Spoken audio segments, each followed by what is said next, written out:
Today we're on Smle after quite a few trips out on Webley, and I apologise now if I get the names mixed up. So we've got a little bit more horsepower with Smle, and she's more running. Whether you can hear this over the lovely music that she makes is another matter. But one thing's for certain, there is hardly any wind noise because there's no screen at all, so that sort of settles that with Webley. I'm still playing around with the mounts for the cameras. I'm still playing around with the mounts for the cameras, and on Smle, with the extra vibe she has, the helmet is probably the only place to put it.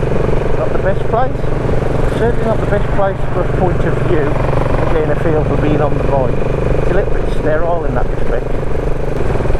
So folks, an update for you on Smle, and in the Himalayan yak videos I've mentioned a couple of things that sort of went wrong. A bit vague. I wanted to keep it vague until now, but I think now time has gone sufficiently by and communications have been poor and not much progress being made. But I'll let you know what happened, and you can make your own minds up on the situation. You may have seen my test ride video on Himalayan, which was posted I think back in February. If you haven't seen the video, it's a short resume. I wasn't intending on riding, just having a quick look, and it was nice to have a ride, and if you've seen the other videos you know what the outcome was in the end. But I didn't buy the bike from where I had the test ride from, and there's a reason for that. I say this was back in February, the test ride. When I come back after the very short test ride, even though to my mind anyway, and there was no complaints when I got back, my bike was parked in a suitable place just outside the dealer in Stafford.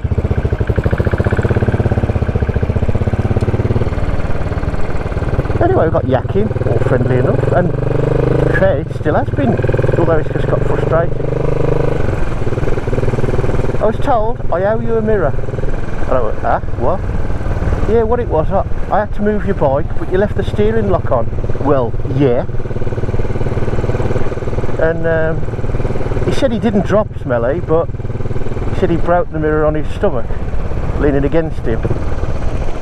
Well, even though I was quite open and said, be honest with me, because this may or may not mean a sale. Because no, I didn't drop it, I managed to hold it. Well, quick look round a bit later on, and I noticed that there was admittedly a small dink in the rim around the headlamp with brick dust on it.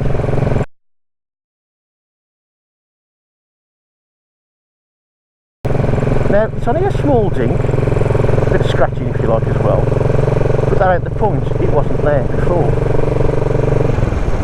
Also, on the clutch lever clamp, there was some, well, perhaps gouging's a bit over the top, but certainly there was a bit of scraping on the front of the clutch lever clamp, although the clutch lever itself was alright.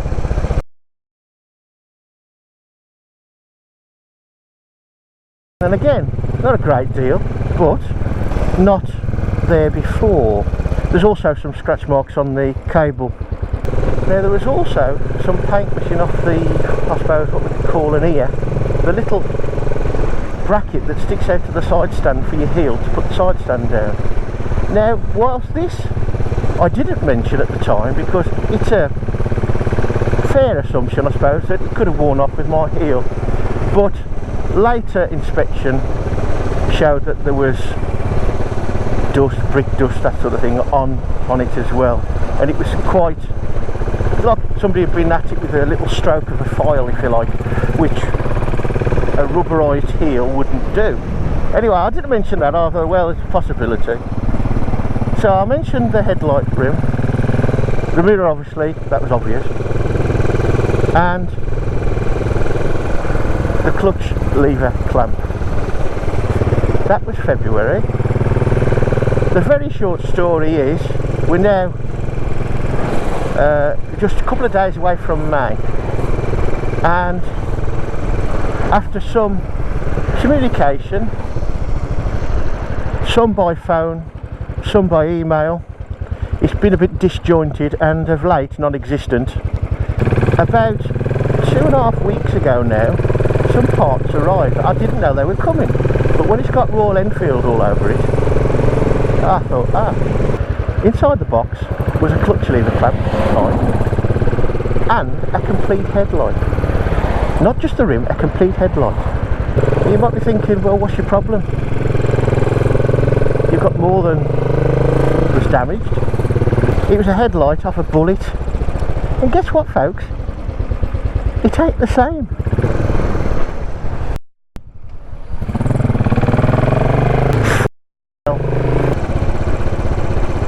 Now, throughout this time, from February to just a couple of weeks ago, the communication has been disjointed at best, several times non-existent. So I phoned him up and said, yeah, got the clamp, that seems okay. It's a whole headlight for a bullet.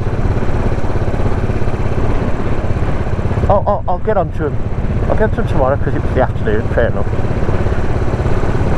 And we're talking like roughly 2.5 weeks later.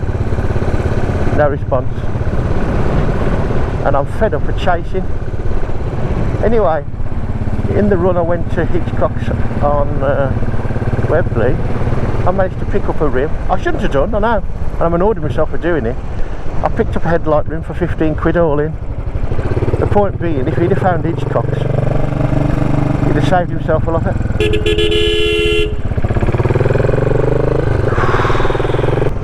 If he'd have contacted Hitchcock's and given my address, I'd have been here the next day. Now, the mirrors I got, I was en route in the area back from the lakes, and I popped in because I'd had an email saying I got the mirrors. So, yeah, I got the mirrors. And at the start of this, when they told me about the mirror, I thought, well, I ain't going to come all the way back to Stafford. I said, just stick it in the post, it's only one spanner, you know. Sort of grateful for the honesty.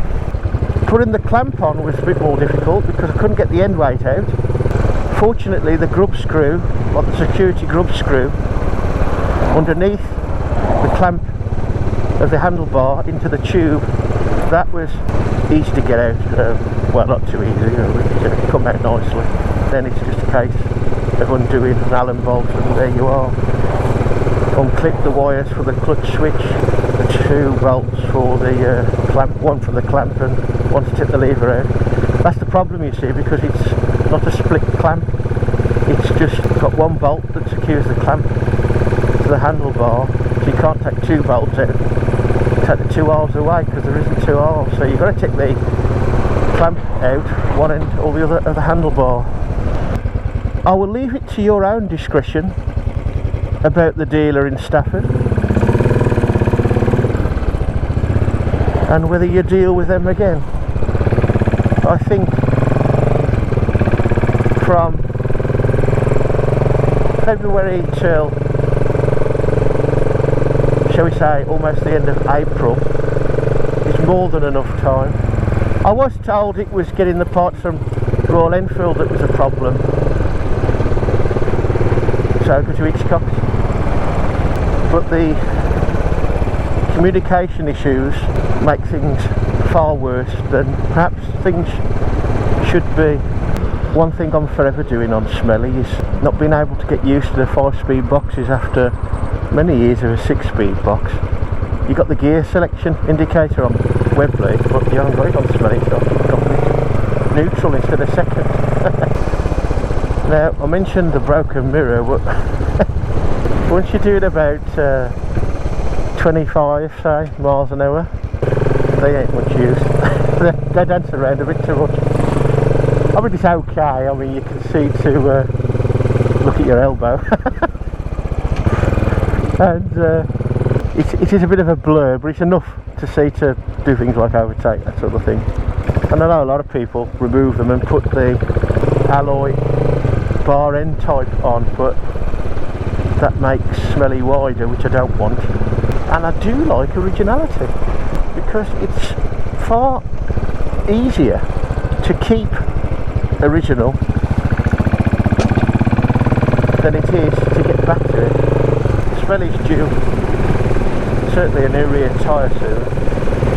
Currently shod with Pirelli. The front end, I think, got a lot on it, but I don't think it ever had. Should have took more note when they were new. But looking around the web, you're looking at, seems to be 2 rears to 1 front. And here's the thing, folks, they must be soft, because I think by the time it's replaced on the back, you're looking at about 4,000 miles. And that's with a bike with only, well, allegedly 29 brake horsepower. So if you've got any ideas of tyres, generally it's either Avons or Pirellis from the factory. And I've had no quibble with the Pirellis, just a bit perhaps soft, I suppose. Don't know.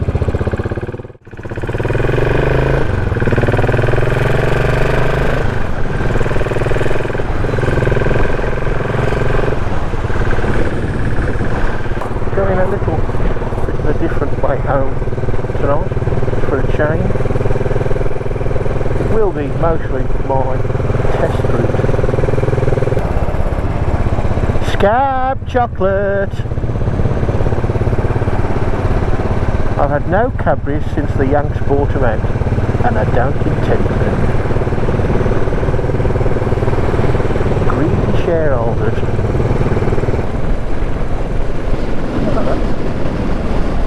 Bike night, eh? That's a new one on me.